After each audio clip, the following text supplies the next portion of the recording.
that might be coming as well. Absolutely, brother. And another big thing you were discussing with me that you're working on at a Sunday show to kind of recap and get some artists out there. If you want to let everybody know about that. Yeah, briefly. Sunday is open day. Usually here at NWO Truth Radio, we kind of leave that one open, and Thursdays as well. But Sunday more than Thursday, because Sunday was a day that I was planning on just doing my own show, my own 2-hour show. But I got to talking with Lee Peer and talking to a few other people, so I think we're going to start doing a music show on Sunday nights. Not sure on the time yet, but yeah, we're going to broadcast that night, and we're going to have, the best, I guess, truth music, you can call it, but I call it real music. And we're going to feature the artists, have them on, maybe even do a countdown. I don't know, maybe a top 10 countdown, do the Case of Kasem thing again, like I did that one time, and we'll see how it goes. But very excellent. I'm very motivated to do that show because music is very important to me, and I think people need to know about these artists, man, including yourself, James. I know you got some projects coming up soon, and we need to get that out to the people. We need to let people know about it and hear it. So look for that on Sunday nights. Not sure on the title yet either, but we're working on it. Yeah, well, Lady Maverick, if you're out there listening, I'm only waiting on your verse, darling. That's it. So when you finish up, you send it to me, and we will cut the final product and start getting it out there. Okay. You know what we should do, James? We should get some. Hey, folks. We should. Okay, we've rolled over I'm into. I was going to try to be sarcastic, but we should get some backing from the corporate music industry and try to play some of them. Okay. Hang on just a sec. All right. Hey, everybody. This is Vince. Welcome to What Matters Worldwide on UCY.TV. Got a pretty big show lined up. We're rolling over from Mr. Chuck Ocelli's show, and had a lot of great guests on there, and some people are going to be joining us back. I have Colleen and Fran calling in. We're going to start the hour out with them and some bunch of other callers, and the host from New World Order, Truth Radio. Also, Judas Crowley, upcoming here. Hey, listen, I'm going to be giving away a book. It's Larkin Rose, The Most Dangerous Superstition. And he talks about government in it. Or governance, that is. So, the word is, when I say stay frosty, the next time I say that, first person to pop it in the chat. Stay frosty right there. You put it in there and you win. And I will send it to you next week when I go into town. So, here we go. Thanks, Phyllis Sinclair. We're at last. PhyllisSir.com. You can find her. Okay, Colleen's calling in, and Chuck will be adding you in. Here in just. All righty, good to be on here. All right. Hey, Colleen, how you doing? I'm doing good today. How are you? Doing great. So you're up there, and where America's taking a stand out of in Bunkerville, and doing a lot of great help up there, feeding people every Monday. Operation Feed Freedom.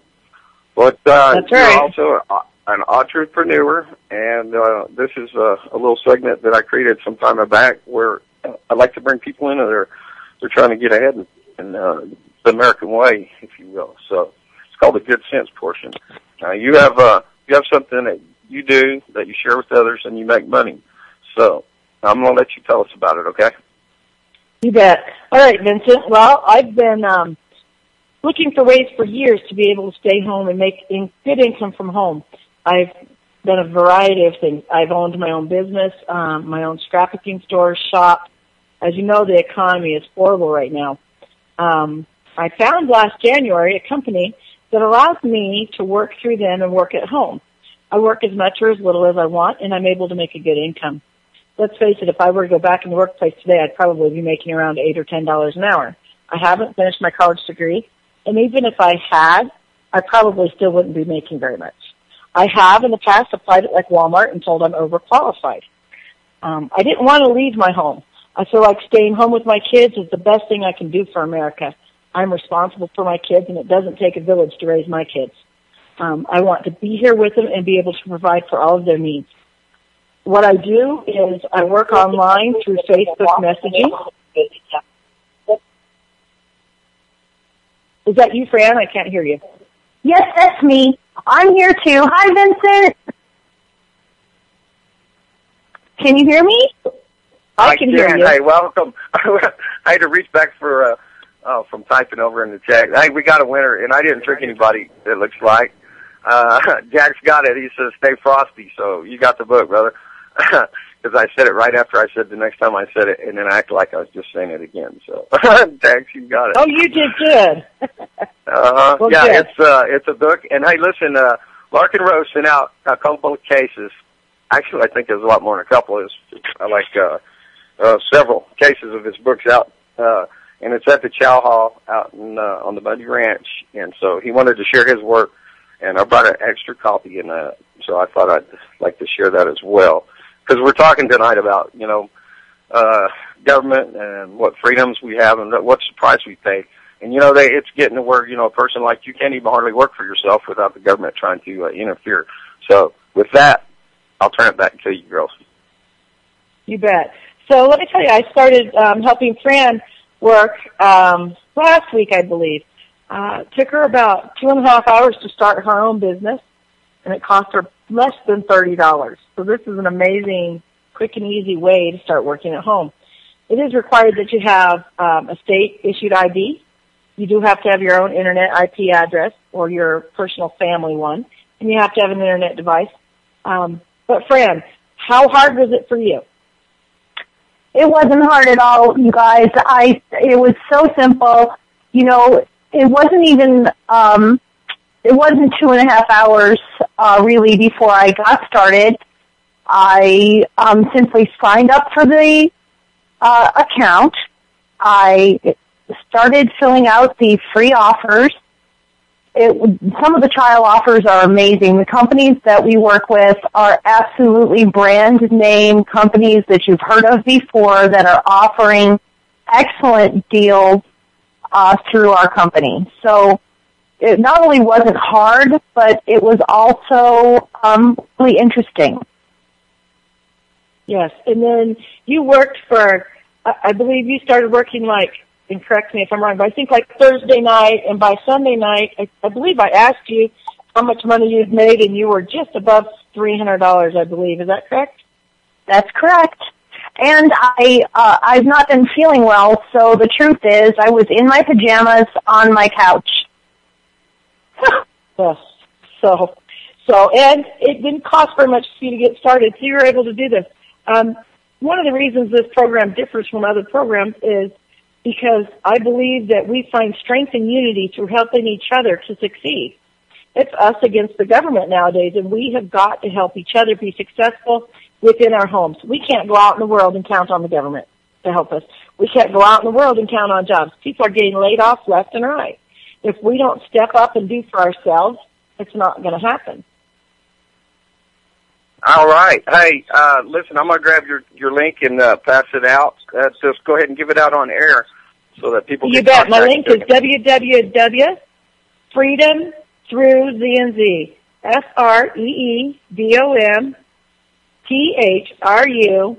freedomthroughznz.com. Otherwise, you can look me up on Facebook under Colleen Baker Stubbs. Or you can look me up on Facebook too. So, if you didn't get that website address, it's okay. Colleen can help you, or I can help you get started. So, thanks so much for your time, and it really is easy, it's simple, and it's real money. So, I highly recommend this if anyone is looking for a home work opportunity. This is the way to go. All right. Hey, thanks, girls. I just wanted to give you the opportunity to, leg up since you guys are doing so much out there. And just appreciate you guys helping out and feeding the folks up there. Well, thank you. All right.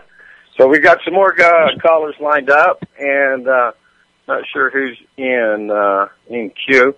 But anyways, I'm going to pop back over here. I think that's Michelle and let's see. Sorry about that. Real quick, Vince. Real quick. Yeah, come on. Yeah. We lost NWO here.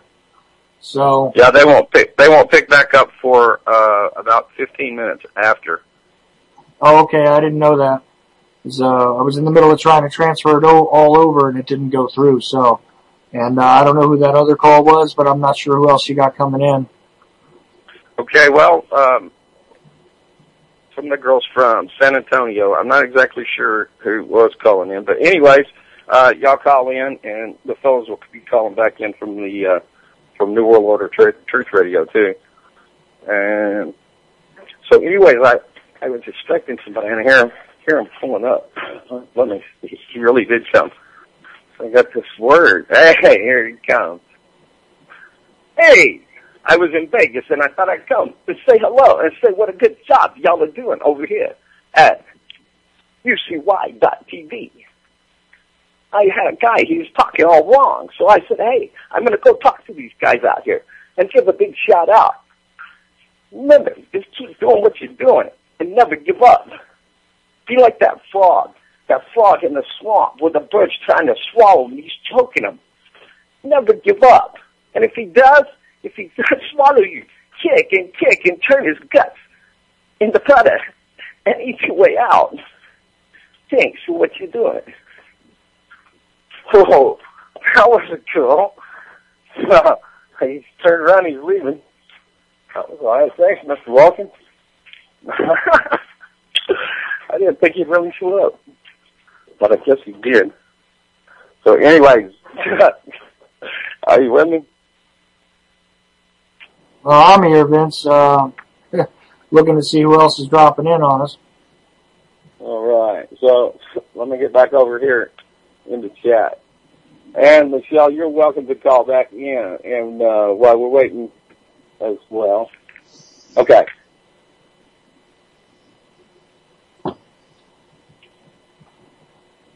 Sorry, talking.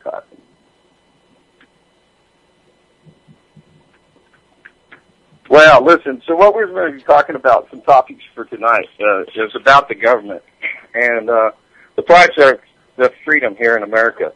A lot of people suppose we have some great country that has been protected from government by the Constitution. And in fact, it's quite the other way around.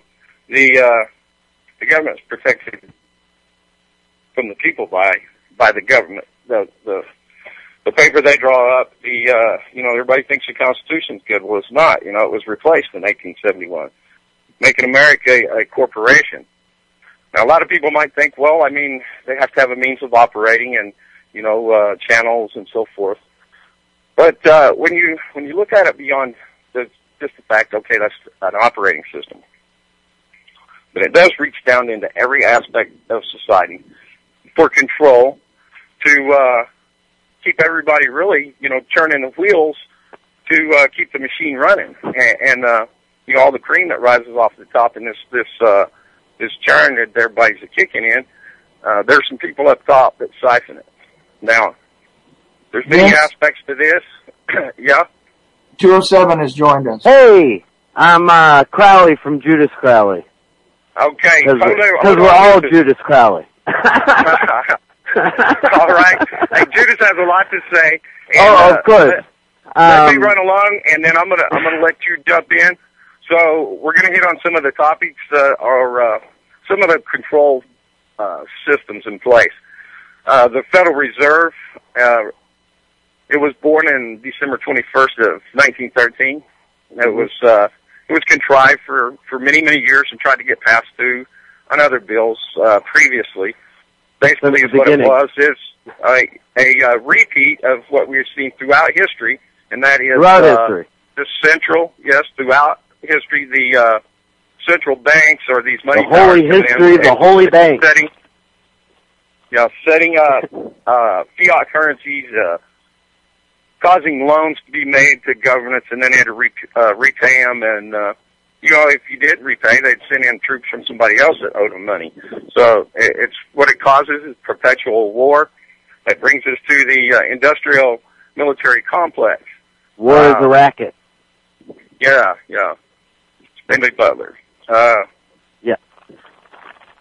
So we have supposed government for the people, and we find that's not true. The police force has been militarized in most places, and it's shoot first, ask questions later mentality. That's policy. Although there are a great many in law enforcement that are good people, and I've seen a lot of them.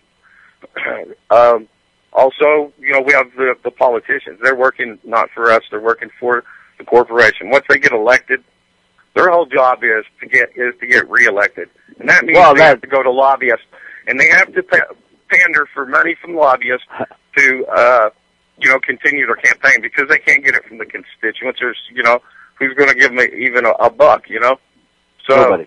The lobbyist interests and these special interests, these lobbying groups, then control the flow in Washington, and we see a lot of that from one of the biggest, which is AIPAC, and a lot of influence. So what we have is debt and slavery, and it's a pretty sad world when we figure that we comply with that. Well, so once they figured all that stuff out. That's what we're doing here. That's what we're all about. We are here to for the fight. We want to change the world, right? Okay, that's right. Let me give it to you. All right, so where do you want to start, really? The foundation of America? Yeah, let's go there because I think. Right. Well, everybody assumes because you went to high school and you learned that America was a British colony, basically, right? Well, that is completely wrong. Britain only owned a few colonies in America, and then it was owned by other high businessmen and royalty of other countries, and they owned other colonies in America. At first, nobody wanted to come to America because there was a bunch of savages here that would pull your eyeballs out, So to get away from all the banking and all this monarchy and everything that was going on over in Europe, some Christian settlers said, hey, you know what? We're just going to brave it. We're going to see what happens. And they came over to America. They settled down, and once they got a colony going, guess what? You had a merchant there. And then the merchant starts selling stuff, and you got a corporation. And the corporation is founded. And then they start reaping in the money. And this is where you see the skull and crossbones, the little flags that were on the pirate ships. That's the monarchy coming in, the banking industry, and taking back what they already believe is theirs. And these wars have been going on. If you look into European history, you can see every war is based on either land and property or money of some sense, which would be land and property. I mean, that's the only thing of value is people and property. People collect the property and live on the land. Slavery 101. You know what I'm saying? Yeah, so then you come to America, and it's a bunch of corporations, so they all band together, and they want to overthrow Britain, which is pretty much the monarchy, the top of the top. Everybody wants to take the top dog down, so they overthrow it, which costs America a ton of money. And they worked with the French and a bunch of other corporations, and they got it going on. The Louisiana Purchase was purchased by Napoleon. So you got the French, which were taken over by Napoleon. You know what? I hate bringing up names because, I don't have, notes, and I'm very generalistic when it comes to it. But there was one of the big monarchy families tried to hide their money from Napoleon. And that's how the Louisiana Purchase was even able to be done at the price it was. Because Napoleon was just stomping through them. The hidden hand that wrote history. That's why he hides his hand and stuff. Yeah. Well, how about some of the early banking, scams that they set up, causing the debt? Oh yeah, and, banking. They wanted to start centralized banking right from the beginning. That's one of the things in the Constitution. It says that the government, elected by the people, is supposed to regulate checks and balances. So, to have a centralized banking system that is independent of the government is already against it's against the law. You get arrested when you go steal a candy bar, don't you? Yeah, right. Oh. It's against the law to have a centralized bank in America. Well, that brings us to laws. That General Order 100 from Abraham Lincoln. in the Lieber Code. Now let's look at the Lieber Code, okay, and explain that, and then we'll look at what is the difference between laws, codes, and statutes. And what you have a living constitution and a dead constitution. And the dead constitution's the one, kind of like a nostalgic thing. You went in the history class and civics class, and nobody cared because it wasn't a living constitution. It was like, whatever, that's all phony baloney. You're a slave to the government.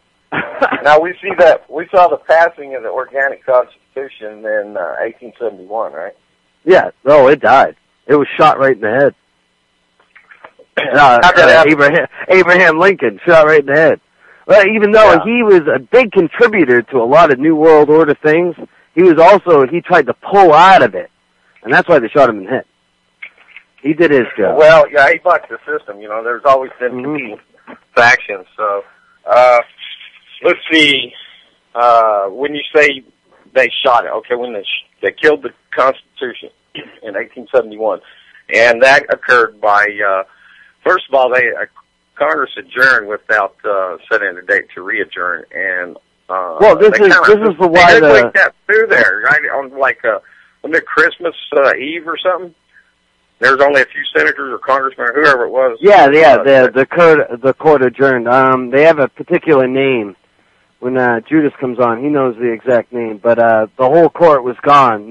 They didn't even talk about it. It just happened. It was the death of the Constitution. Well, I mean, once they wrote into, that's how they got the centralized banking in there and everything.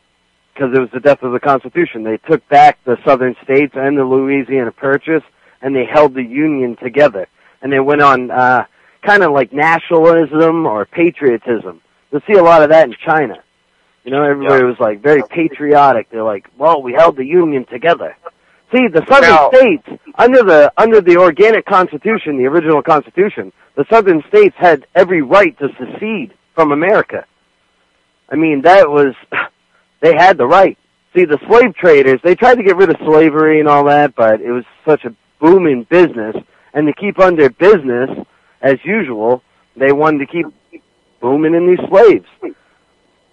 Yeah, Lincoln bucked the type of Hamilton plan, but anyways, he set about with these same kind of fake money anyways, the greenbacks. I mean, they were just money with ink on it. A lot of the Southerners already knew that there was all fake money. That's why they traded in gold. Yeah, well, the Confederates, they printed their own, too. Of course, that had the same history as the German mark, prior to, in the 1930s, as it went way out of hand before Germany's always been economic, powerhouse. Yeah, okay, so hey, let's go this way real quick. I was going to talk, well, I'll just mention real quick. Also the issue between, statehood during that time was the western states, and we see that, the federal government retained what they'd hoped to be title to these lands, and so we see a lot going on out west right now. The Battle of at Battle Mountain, that is, and Bunkerville, and elsewhere up in Utah.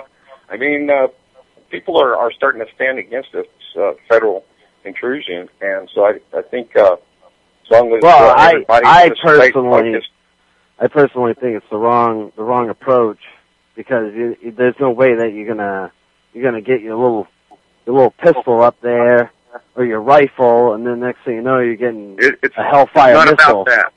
It's not about that. It's really not about that. You know what it is?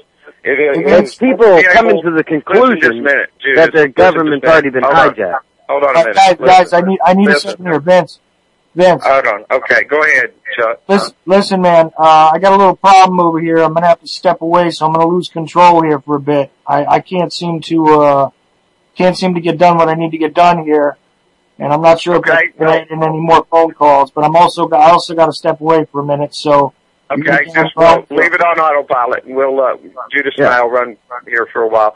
So listen, Judas, let me say, thanks, Chuck, I appreciate it. Judas, let me say that it's not about the physical act of somebody standing with a gun in between, the feds, who obviously have the people outnumbered and outgunned, and the oppressed. It's about standing in that gap through the fear and knowing that, there's nothing that you can physically do to stop it. But, you have to take a stand and say, look here, you know, if you're gonna be evil, you're gonna do it in the open now. So, you know, for the world to see. Well, that's the whole idea. It's all consciousness.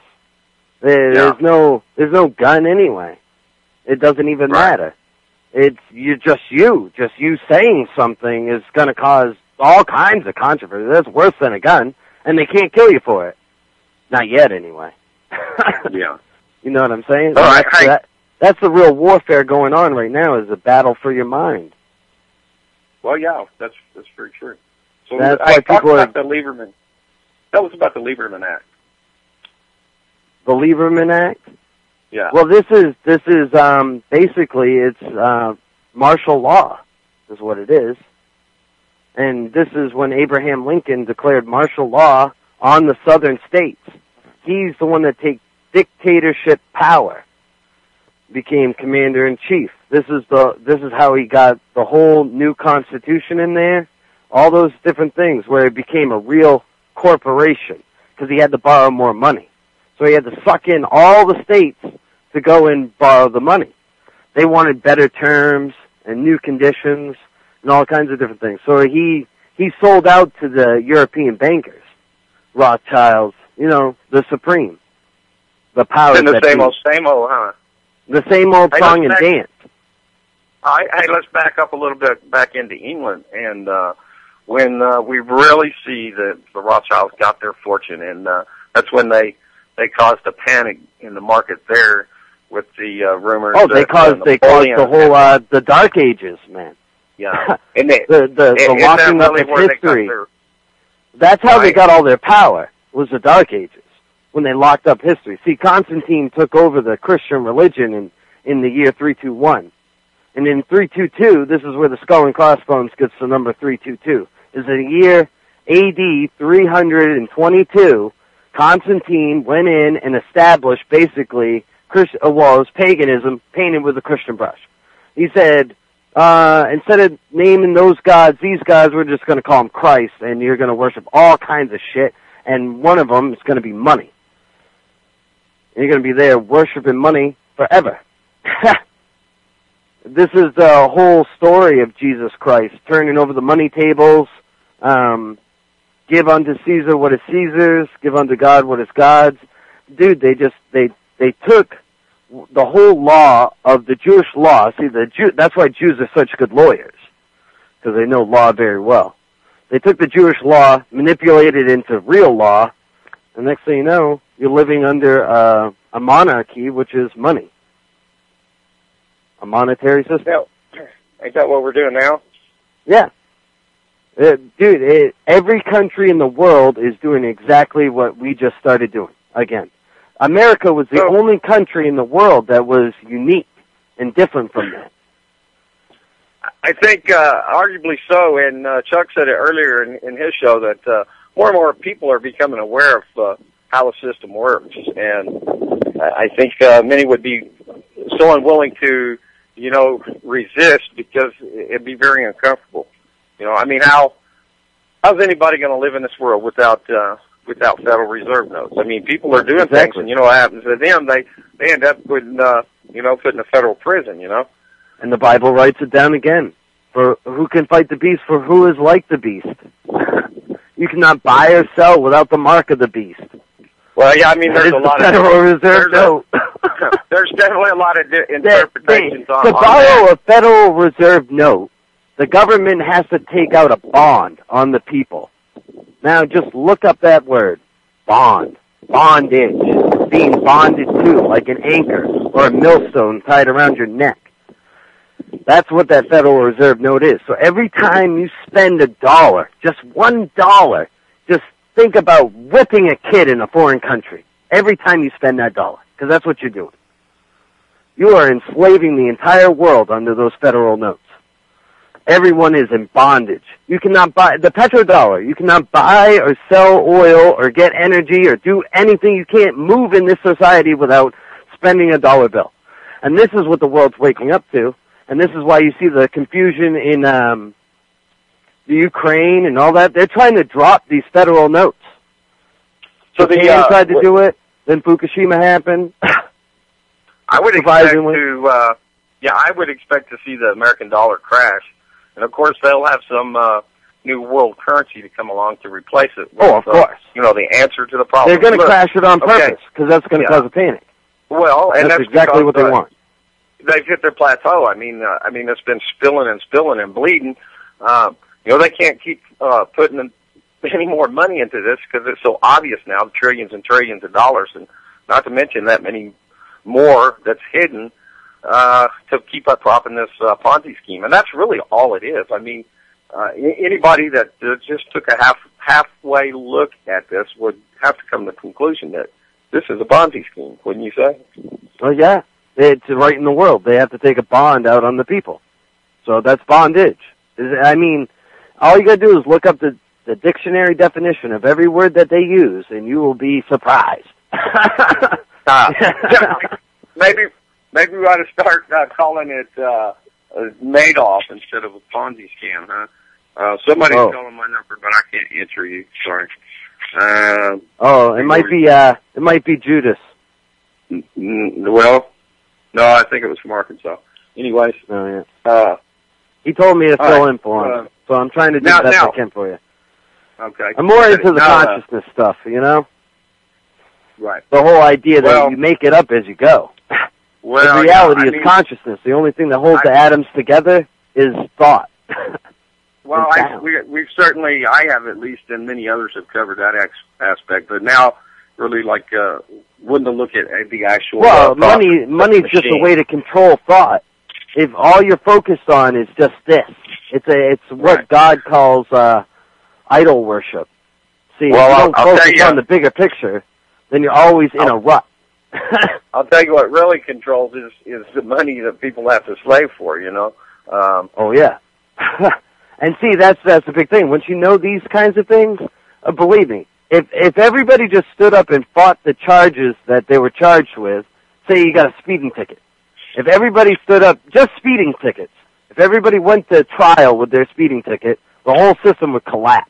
They wouldn't even be able to have cops on the street to arrest you for speeding. It would just collapse.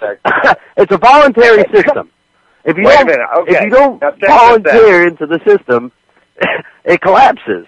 It's a house of cards. Right. It's smoke and mirrors, house of cards. It's consciousness. It's by law. It's by law. And you make a conscious decision to obey that. You want to obey the law. Everybody generally is good. Hold on a minute. Yeah. Well, when I say law, that encompasses a much broader aspect. Okay. Now, morality. These codes and laws that's these codes and statutes, right? Now, it's maritime law that's been set up, and the whole system supports this. While a person has a certificate of birth, that's what a ship is birthed, whereas a person's born. Therefore, they make a person a cattle or a human. Let me use the word human instead. That's the mark. That's the mark you've taken. Your parents sold you into bondage. Well, yeah, they were tricked and duped, right? And Oh, yeah. Once you get a few generations going along with this system, then everybody's in bondage. Controls the world. It's not like, back in even my dad's days, when, if a person could have gone along without having any kind of, a job where you're working for somebody or having a driver's license or a Social Security card or anything like that. But no, they didn't. I'll tell you what. If you try to exist in that world today, there's people that do it, and there's a lot of people that dropped out. And they migrate to the West back and forth. It's surprising that the roving band of gypsies. Well, a lot of different old folks, snowbirding and stuff. But subcultures do it. Gypsies, hippies. Yeah, and you got the rainbow hippies now. Well, why do you think they had the big subculture? That's why they wanted to phase it out.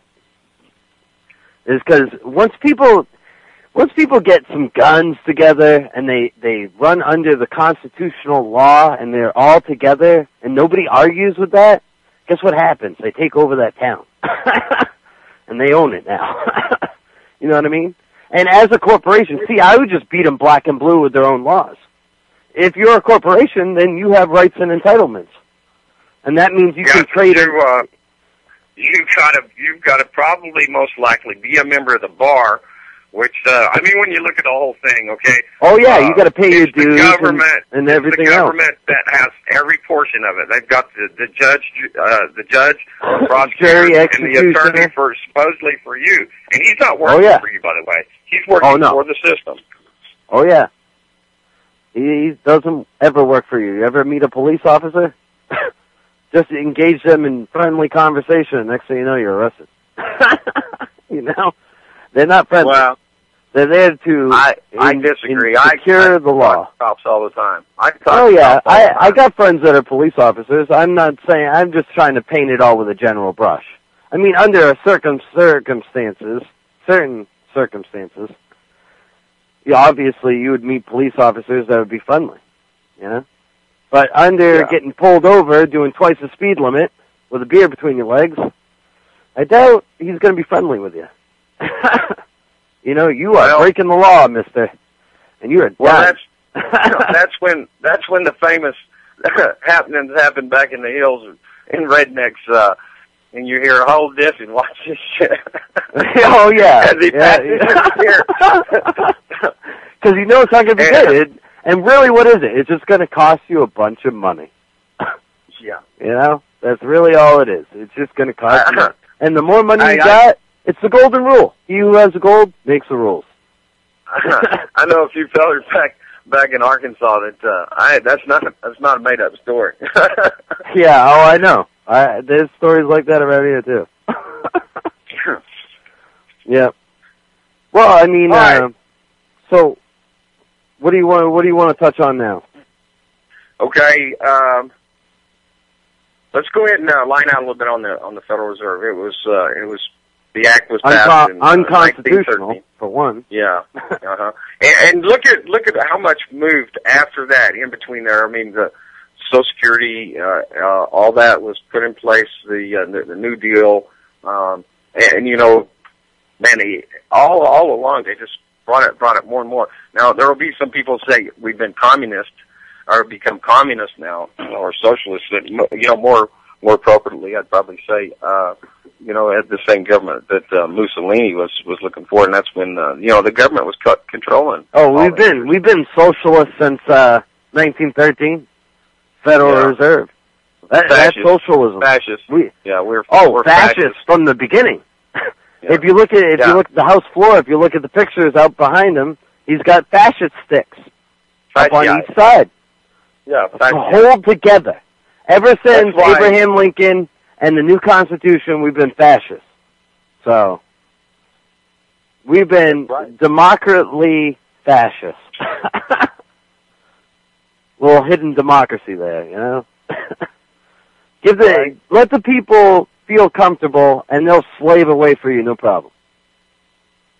Absolutely. Oh yeah, as long as you make stigmas. And see, that's why they released the slaves in the first place. Either they were going to have a revolt, or the white people were going to work with them. So why not, under acts and statutes and laws and all this other thing, we'll free them, and then we'll look like the heroes. Create the problem, then solve it. But in a sense, aren't we all free range slaves? Oh yeah. We're all equal slaves right there. That's what happened. Once they freed the slaves, we all became equal slaves. They figured out how to enslave everybody. Sharecropping, serfs. Hey, let me back up a little bit from chat. Missy and Adhawks and Captain Gringo and Becky and Dave and everybody else over there. But they were specifically talking about you know, if you resist this, she was talking about, you know, everybody take it to trial and we'd get longer sentences and pay more money. And Missy says the game is rigged and we need to starve the beast entirely. You know, so how do you but if everybody took it to trial, they'd be flooded. They wouldn't even be able to stand. They would have to hire more police. You would have to pay for that. They would have to come over the TV and be like, "Oh my God, the huge spike in speeding tickets. It's unbelievable." You know what they would do? They would raise the speed limit. They would not do that. No way. They would just raise the speed limit. They would say, "Hey, that's fine. You guys go ahead and die and crash and whatever." And then after a certain amount of people die from speeding and all this different things, everybody would be like, you gotta lower the speed limit. We want to obey. That's like anarchy, man. Dude, they control the anarchy is all it is. It's not, dude, if it was just one person, yeah, they're gonna go throw you right in jail. Forever. They're not even gonna want to hear that. You know what I mean? But if it's everybody, or the speed limit goes up, then everybody crashes and dies and drinks and drives and all this, then the laws come in. You see, people are regulating themselves. This is where the consciousness thing comes in. You have to be consciously aware. If people are aware of the truth, they make the right decisions. That's just the way it is. That's why we went to school, was to figure out what's right from wrong. Obviously, right now, people don't know what is right from wrong. And that's why they need the government to come in and beat them with an ugly stick. You know? And that's a problem. Yeah. Because really, it's people regulating themselves. If we all stood up, the government would have to stop. We pay them. Public servants. You know, back in the old days, when the Constitution was first founded, you weren't allowed to hold any kind of entitlement to become a public servant. You couldn't be a doctorate. You couldn't be a lawyer. You couldn't have anything to do with that. You actually had to represent the people. You couldn't, and you had to be an American citizen, a resident of the state you were representing, all that stuff. You know what I mean? I don't even think you have to be living in the state that you're mayor of, you know? You're all set. It's just wild. I mean, Obama was a constitutional lawyer. Then he gets in there, and now, for some reason, a lot of people are talking about the Constitution. Well, hey, Judas, can you do me a favor here? Let me mute up. This guy came in here and turned the breaker off, trying to do something, and crashed my modem, so I've got to do a restart on it. I got to look to see what to do with that. Can you take her for me? Yeah, that's all good. Right on, thanks. Yeah.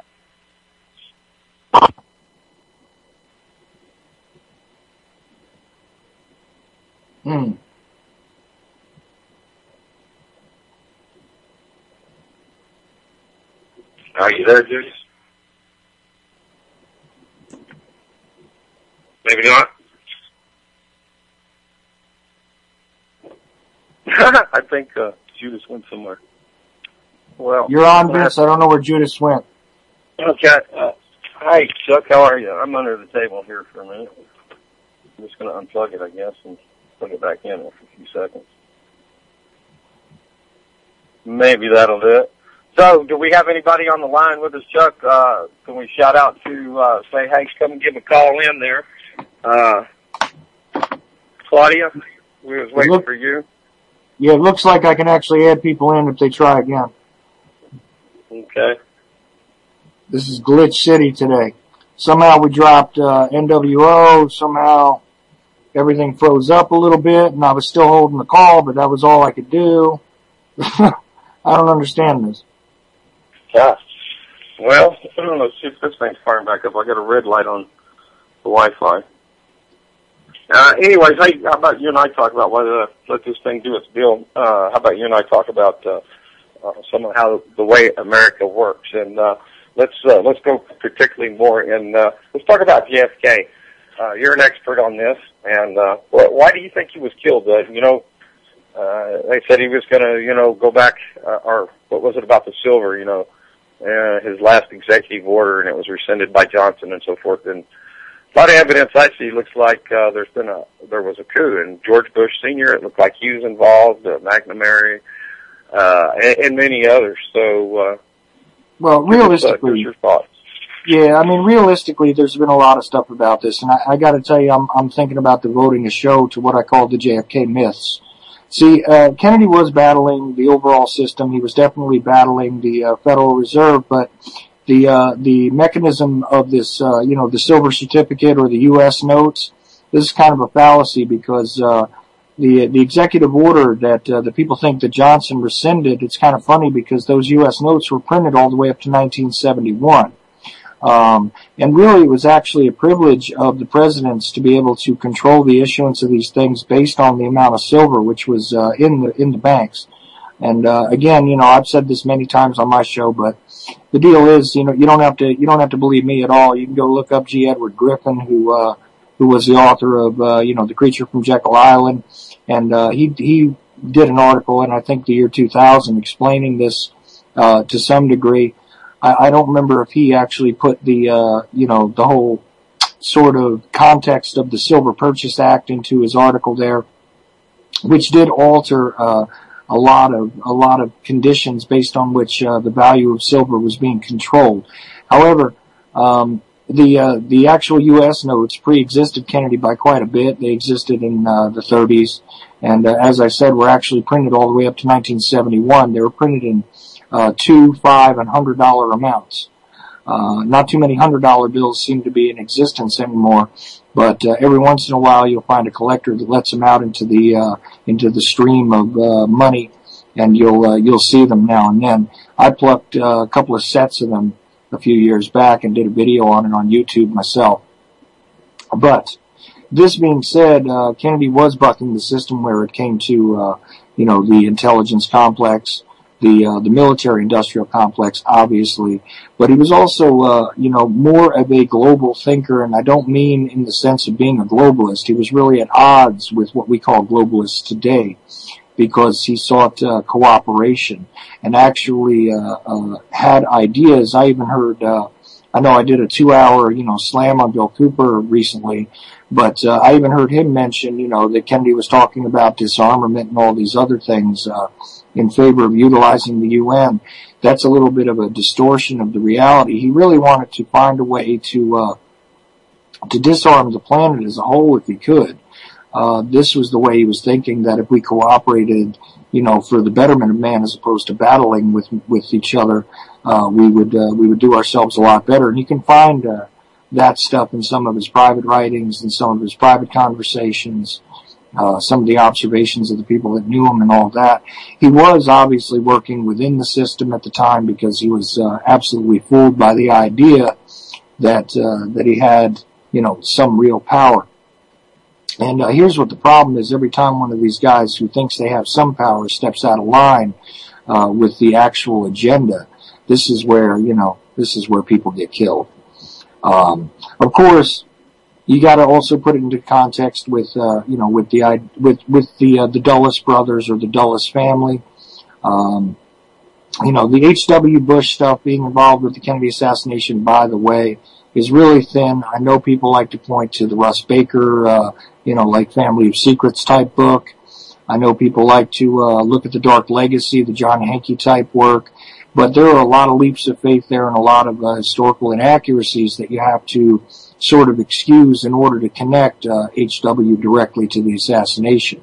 Now, to say that H.W. Bush was part of the intelligence community at the time is no big leap. That's an absolute fact, which, of course, they tried to cover up years later by explaining that even though there's a memo being written by, FBI Director Hoover to the State Department regarding a meeting with a DIA officer and a George Bush of the CIA at exactly the time when the Kennedy assassination was being examined, and that he was meeting with them regarding anti-Castro Cubans. It's really a nebulous memo, but it does put on the record that George Bush, and there's a few more details there, was directly involved in work that the CIA was involved in at the time.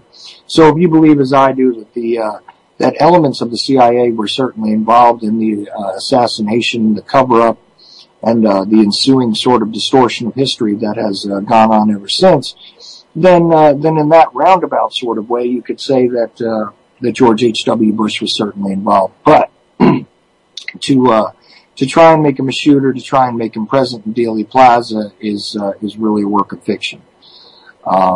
He wasn't present there that day. There's a couple hundred witnesses that can put him elsewhere. And there's all kinds of other weird sorts of evidence that, lead to him possibly knowing something about it, but at that time, he wasn't even a valuable asset to the agency, it seems. Some people contend that he was involved in the Bay of Pigs and all that. I do not, because, they make sort of strange leaps of faith. They say that, he controlled Zapata oil and therefore definitely had to have had something to do with Operation Zapata, which was the code name for the Bay of Pigs.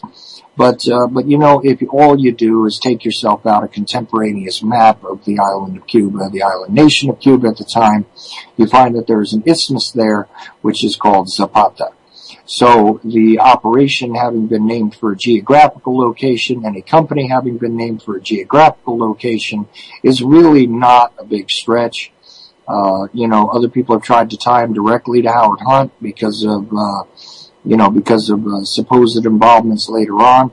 I'm not saying that he didn't know Hunt necessarily, or that, that there aren't sort of connections where you could put Bush directly involved with the Central Intelligence Agency creature at the time.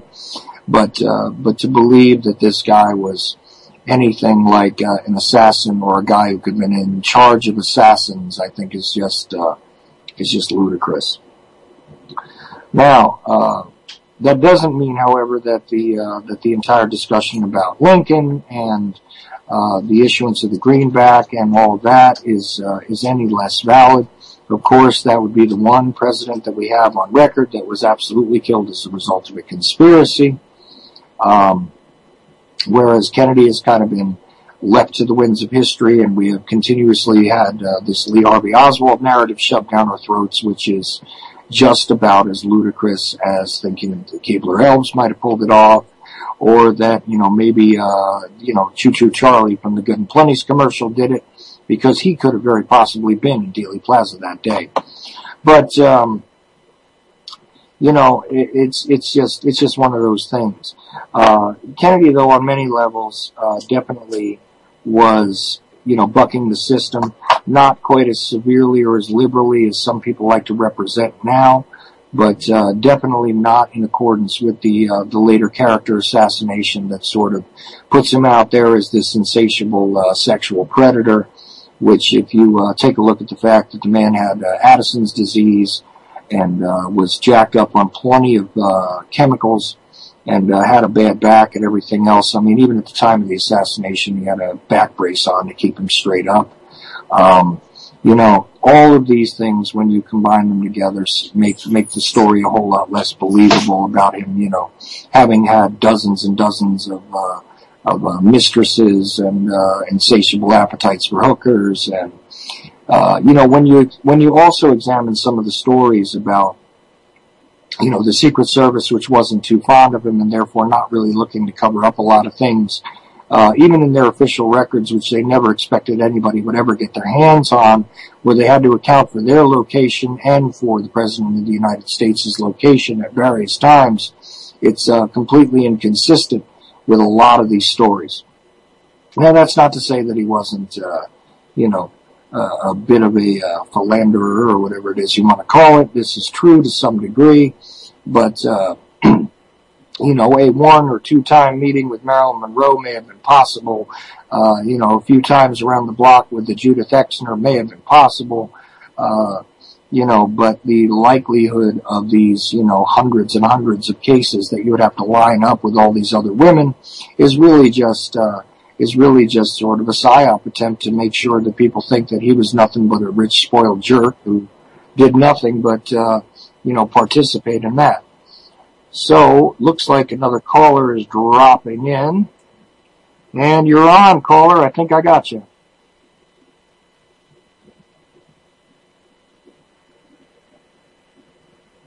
(210) Hey, we got Claudia calling in. Well, 210 came on and dropped away, Vince. All right, try again, Claudia. Let me go back in here. Where I'm at, this feller's been working around here, and he's on the roof. I went outside. So let me get back. Here we go. 210 again. All right. Hello? I think we got Claudia online. Yeah, we got you, Claudia. Go ahead. Okay. We can hear you. Well, All right, perfect. It's just like my first time using Bluetooth, so I just wanted to make sure. So go ahead, Vince. yeah. Hey, go ahead, Claudia, and tell us what you're doing and what you're about. You're out there trying to make a difference in the world and what really matters, aren't you? Absolutely. First and foremost, I am a mother, and my main concern within this march against Monsanto was primarily for my daughter. Now, my interest in Monsanto started a couple of years ago, and I decided to do a research paper on Agent Orange, the use of it during Vietnam, and I followed basically the paper trail out to Monsanto, and what I've been doing is basically researching the company, marching against it, educating people. I mean, there's so many things that they are doing. They're creating these crops, this food that we consume in a lab, which does not occur. None of this occurs naturally in nature. It is test tube vegetables, test tube fruits that we're consuming that haven't been tested enough to verify that they are actually safe for us to consume, especially with the gene splicing that they are conducting on them.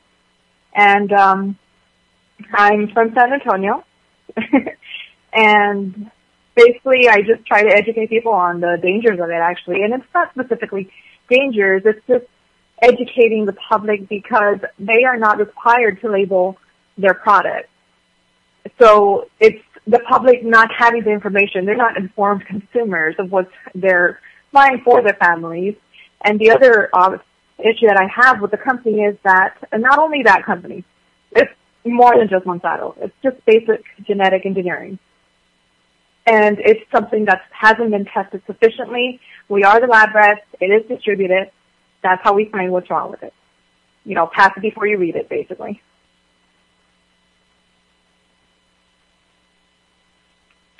So yeah, I think that's another aspect of the system that we see is how they're taking control of the food.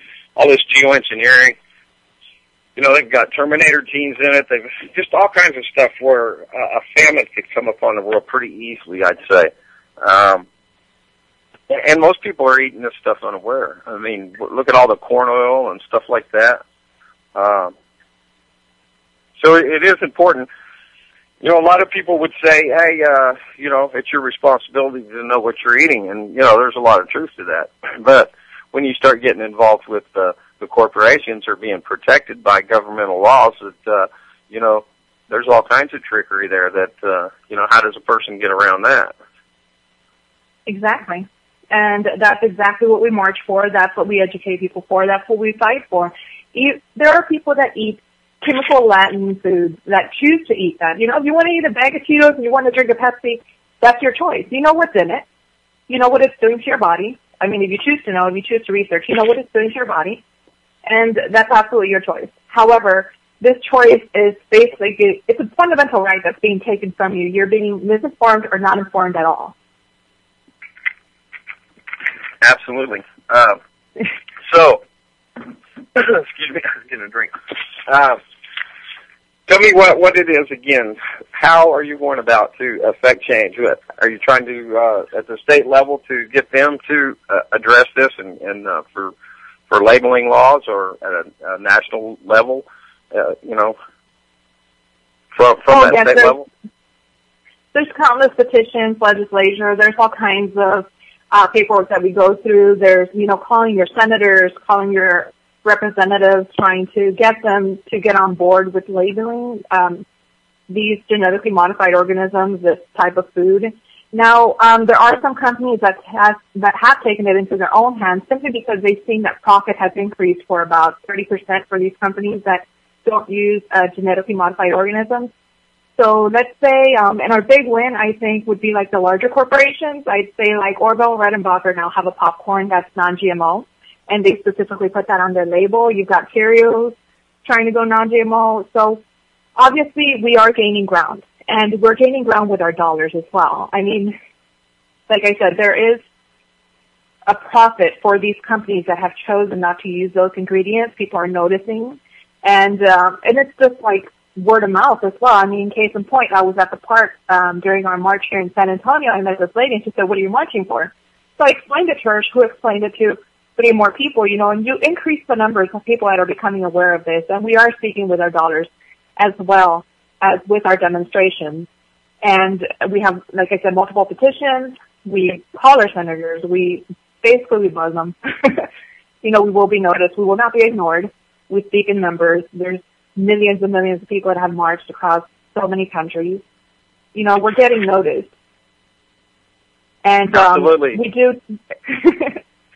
And then what's really, I think, the most important is getting noticed by common everyday people and making them aware, because most people really don't have any idea. I mean, everybody's busy slaving away, working for the system, and, what do you do? Oh, yeah. And I'm glad you brought that up, actually. Our dollar is decreasing in value. There is massive inflation occurring at this point in time. We're printing $1 trillion on paper that's becoming worthless. And essentially, this is an export issue as well. I mean, you have these genetically modified organisms that we are trying to sell as an export that many countries are rejecting. And we're creating these organisms at a loss. I mean, how are we helping our country, our issue with our dollar, if nobody wants our exports? They are under review. They are under investigation. There's genetic markers that have been changed in the genes of these organisms that are not safe, and they're considered not safe in other countries. Look at Mexico. They've banned BT corn. Right. We're creating products nobody wants at a loss, basically, during a time when inflation is increasing.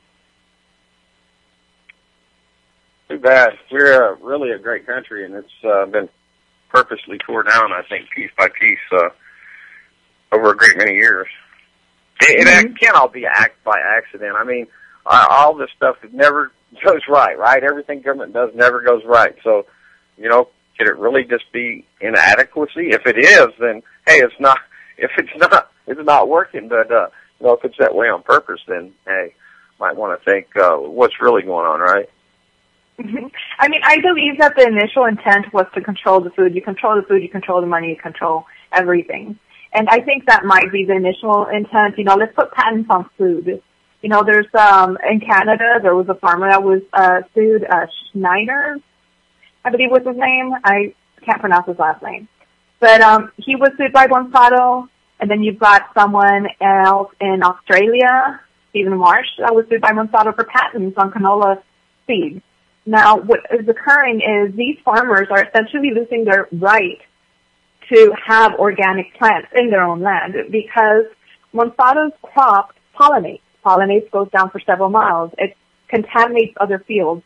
So when you go test their fields or their ground, their dirt, basically, it's contaminated with the genetically modified organisms, with these crops. So then Monsanto comes in and says, hey, you have our crop. You didn't have a patent for this. We're going to take control of your seed. And this is actually something that is occurring. Right. Now, I find it a little odd that so many of these people, these lobbyists, then get appointed to governmental positions and vice versa.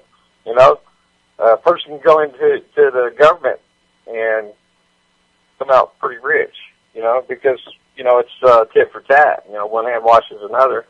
And round and round and round it goes. The lobbyists are controlling. The money powers are controlling the government officials and, really pulling all the strings. And that brings us to that corporatocracy that we exist in. Absolutely. Absolutely. And what is going on is you're lining the pockets of all these politicians with these large corporations lobbying against the labeling of genetically modified organisms. So basically, John Q. Consumer knows nothing of what's in his food because these large corporations that use these because they are cheaper and they are dangerous because they haven't been tested sufficiently are lobbying against you knowing. And it's a corporate world. It's just lining the pockets of politicians. It is a vicious cycle, and we're just bringing awareness to it. Like I said, we're speaking with our dollars, that profit increase for these companies that choose not to use these organisms. speaks volumes to our successes, and us being noticed even by local media is in itself a success, because of course, any revolution is always blacked out in the media. Yeah, the media is basically just a big old infotainment, I like to call it. They read and run stories in there, that's supposed to be a news story, and it's nothing but an ad, Petrochemicals, it's all wanted to keep that petrochemical industry going, and it was dead upon arrival, really, when you look at the available technology at the time from Tesla, and that competition ended in, of course, him being crushed. Yes, and who gets, and the people that actually get the short end of this stick is actually the public, our children, and that's what we fight for. That's great. There are many people, I do get a lot of static in regards to GMOs. They say, we're decreasing famine. It's, so many countries are not growing a large yield. There are countries that grow large yields. You are feeding into the propaganda that is produced by the same company that is creating these crops. And I encourage people, do your research. Look at India, how they put oxygen in their dirt. I know that there was, I need to look it up again. They were able to make massive amounts of crops without the use of GMOs, all natural. And I think they were tending the dirt like, I'm so sorry, I just lost it. I'm going to have to look that up for you. But basically, it's not a necessity. It's not something we need. There's a bunch of propaganda by this company that's, misinforming the public. And, people believe it because it's what the large corporations say. Hey, it's Pepsi. They must be speaking the truth. Hey, it's Monsanto. It's Dow. Bayer. They must be speaking the truth because they're large. But large doesn't mean truthful or honest. Yeah, too large to fail. Exactly. That's that's part of the bigger picture, isn't it? Now let's talk about the toxins and stuff that we're consuming in these foods, like the BT corn. It's a bacteria, Bacillus thuringiensis, something like that, and it's a naturally occurring toxin that infects some bugs, but this isn't really this gene splicing they're doing. Isn't really using that. It's using a synthetic, and we see a lot of people in indigestion problems. There's a lot more related phenomena, I think, associated with that. So something about that, Claudia. Okay, but yeah, you are talking about the Bacillus thuringiensis, and that is the BT toxin in the corn. So basically, that occurs naturally in the soil. However, it's meant to kill a specific type of bug, beetles that eat the corn. So what you're doing is that you're intensifying the potency of that. You're putting it into the corn, into the genetic makeup of the corn. These bugs are consuming it, and basically your stomachs are exploding. However, as human beings, we're supposed to be able to eat that corn and believe that it's not going to cause any damage to us. And the other issue with that is that it actually is backfiring because these beetles are adapting to that BT in the corn. So they're adapting to it. So in that case, you need to be making it more potent, which in turn makes it more dangerous for consumption. So it's joined in. Yeah. Spell. Yeah, you know what it sounds like? It sounds like sowing the seeds of Carthage, the Carthaginians, right? Am I getting that right? Rome, where they sowed the fields with salt, right? You had Hannibal from Carthage trying to take vengeance on Rome. They sowed the fields with salt. Yeah, anyway, I'm pretty sure if you looked it up, it'd be something like that. Anyway, Rome went in and they sowed the fields with salt so they couldn't grow anything, and they killed them all off. It sounds very similar with the GMOs. Mm-hmm. Well, I mean, it's not only that. Oh, go ahead. Go ahead. Oh, I'm sorry. Okay, and another... I am so sorry about that. I'm a cutter. Okay. I'm a cutter. I'll cut you right off. So you got to get in there while you can. Okay, so another case in point would be the... Sorry, I couldn't help that one. Another case in point would be the Arctic apple.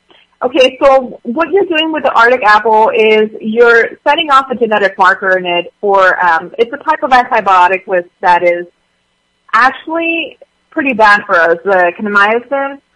And well, I'm sure if the government created it, it's bad for you. That's my opinion on anything. If it ain't from the earth, it's bad. Well, you gotta think, ancient man, how did they come up with all these medicines for these diseases? Because for every action, there's an equal and opposite reaction. There is a cure for every disease. That's just the way it is. It's the equal balance of things. Everything is balanced in one way or another. Well, you can certainly find that in plants, you know. There's a great many plants that counter any number of, they address actually the cause, and whereas the petrochemical industry. See, that's where I'm at. I'm a firm believer in the spirituality of plants. I think plants are at a higher consciousness than we are. Let's stick to the. Well, I'm just saying that's how I feel about things. Well, that's fine. You know, I understand what you're saying. I've looked at that myself. Very interesting. But as far as well, I think that's where the GMOs come in. If you're going to mess with anything, obviously it's going to be plants. You know, they stand still, and you only live in a fraction of time, so the plants will cure themselves. Are you going to be around to see that? Yeah. See, and that's what I was talking about. Basically, you're putting an antibiotic into an apple, and so this apple could look white. Because, people, I'm a mother, so I know kids will see an apple and it's brown and they're like, oh, that's gross. So what they're doing is they're putting this type of antibiotic into the apple to keep it white. But while you're doing that, aren't you creating a stronger strain of bacteria, like MRSA? I mean, we are directly responsible for MRSA. Oh, they put antibiotics in cows. You have the growth hormones. The cows get infected. They pump them full of antibiotics. Next thing you know, you drink the milk. Yeah. So you're putting this into the apples now. And they want to put it in everything. And that way the bacteria grows, and next thing you know, your immune system better be a tank. Otherwise, you ain't going to make it. Yeah, and these apples are not even being... Exactly. Hide under a rock. You'll be all right. But these apples are not even being accepted by other countries because of that genetic marker. And they banned them. I think the march ended up getting them banned out in Washington State, didn't they? We have had major groundbreaking success. Oh, there's been some groundbreaking stuff. I mean, the marches that they've been having has had an effect. That's just the way it is. When people raise their voice, stuff happens. That's just you got millions and billions of slaves, and they start yelling, and people better start listening. And in all honesty, I mean, it is effective in some states, but then you have states like California where the lawmakers rejected the labeling bill. So we're not going to stop. There'll just be more people. The bigger it gets, the worse it is. The more people know. You've got Maine, you've got Vermont, so they're on board. Oh, yeah. So Maniac. It's not going to stop. We're going to get them. And it's not that I'm telling you what to eat. I would never impose on your liberty to eat whatever chemicals and junk you want. What I'm saying is that I will fight for your right to know. I want the free will to eat what I want to eat. Exactly. I think a lot of... if you got kids that have special needs or any kind of special diet they need to be on, I mean, you got a fat kid, I don't care. Obviously, he needs to eat more fruits and vegetables, right? You know what I mean? And if I can grow them out in my yard, I think I have that right. My grandparents did it. My great-grandparents did it. Obviously, my genetic strand has come from the fact that somebody put a seed in the ground and grew it. Yes. And it's the only known form of, what do they call that? Perpetual energy. It's the only known form of perpetual energy. out there. Energy that creates more than what it started with. Yes. Yeah. Yes, and I mean the best pharmacy is the food that you eat. Mm-hmm. Hey, you know what it is? It's just companies trying to compete with that. You can't compete with nature. Obviously, a plant grows and then it produces so many seeds that you could grow 10 times the crop next year. That's the whole idea. The regulation exactly of what that. was happening. Oh yeah, That's they're exactly trying to what was regulate happening. it. Hey, why do you think they're so against Exactly. marijuana in the first place? They can't regulate it. If they you know could have what? regulated it, it would have been legal 100 years ago. I think they're working on that legislating marijuana now. How do you Everybody has their own opinions and stuff, but I'm it would have been legal 100 years for ago. it here. And See, they you know, traded honestly, stuff with we alcohol. could've- any state can come out of a deficit if they just allow it to be grown. And look at the profits, the incredible profits that Colorado has taken in. That's the I mean, problem. if California, you know how they are in a major deficit and everything. If they were to allow that, to go ahead and sell it as a product and allow competition in the marketplace, I mean, Oh, there's so many people they'd that be would the doing richest state so in the much union. better. Yes. Oh yeah, But- richest state in the world probably. People would fly in from every friggin' country just to get some of that, and that's just a plant, one plant that they're growing. And just think of the technology that we have. Every plant you could get a hold of. I mean, genetically engineering's not a bad thing when it's done in the right way, and they did that with marijuana. That's a great example of genetic engineering done right. They took seeds, they crossbred seeds, they grew them over generations and generations and families. I mean, it took 30, 40 years for them to get weed like this, but look at that. You know, And see, when that's done something right, that was done naturally. When done naturally. naturally, when you create, these hybrids naturally, when you do Man, pollination, you get some cross-pollination. crazy stuff. Yes, but when you create this in a lab, Yeah, that well, is not. you're working against nature. Man doesn't know what he's doing. He's like a little kid at a college institution. He's like, And hey, we're let me consuming this. touch this stethoscope. Let me poke that guy with one of these needles here. Hey, poke, poke, poke. That's all we're doing. And when you let nature take care of it, it works fine. You're poking my guy all wrong here. Whoa! And that's the problem with GMOs. Is it's not something that's being done naturally. It's something that's being created in a lab. It's something that hasn't been tested sufficiently. You know who does the most testing is the company itself. So if I create something and I tell you, hey, it's safe, I tested it, I mean, where's the credibility in that? How is that not biased? It's not Why not credible. allow Why not allow third-party testing? And that is what a lot of the testing has been stopped.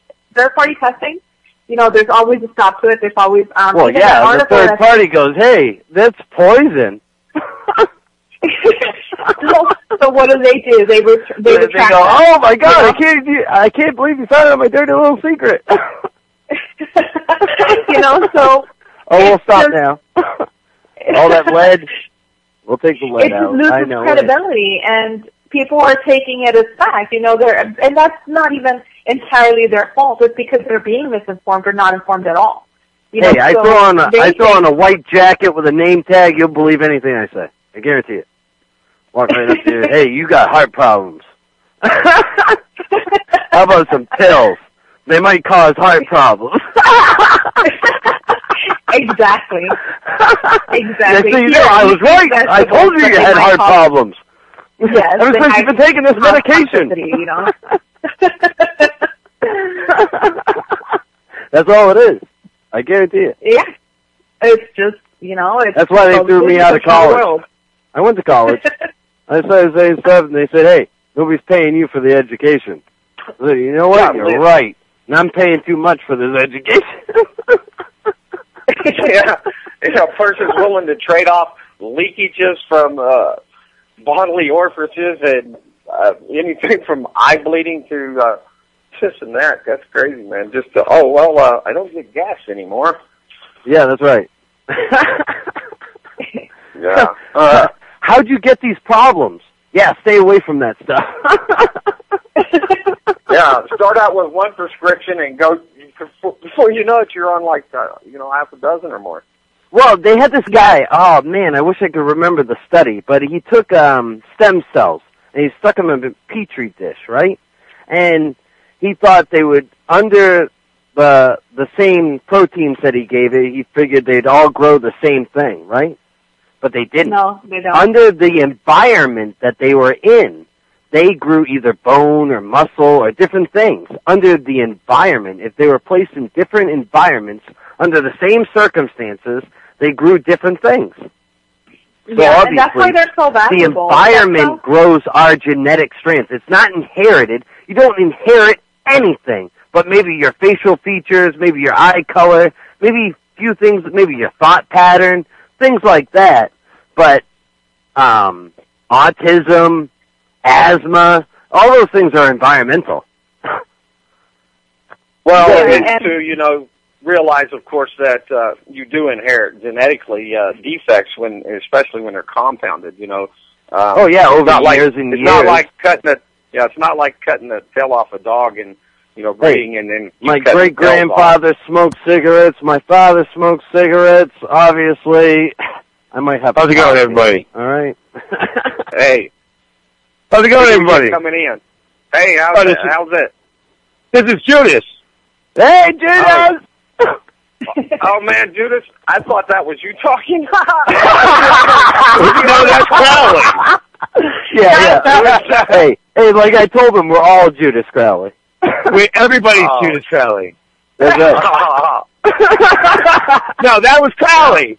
Yeah. But anywho, so where are we? I'm totally lost here. Got my buddy around. I think we're talking about GMOs. Judas Crowley. I think we're all at the Judas Crowley Bar and Grill. Yeah, that's right. Pull up a seat. Hey, free food here, bud. All GMO. GMO, yeah. Eat up.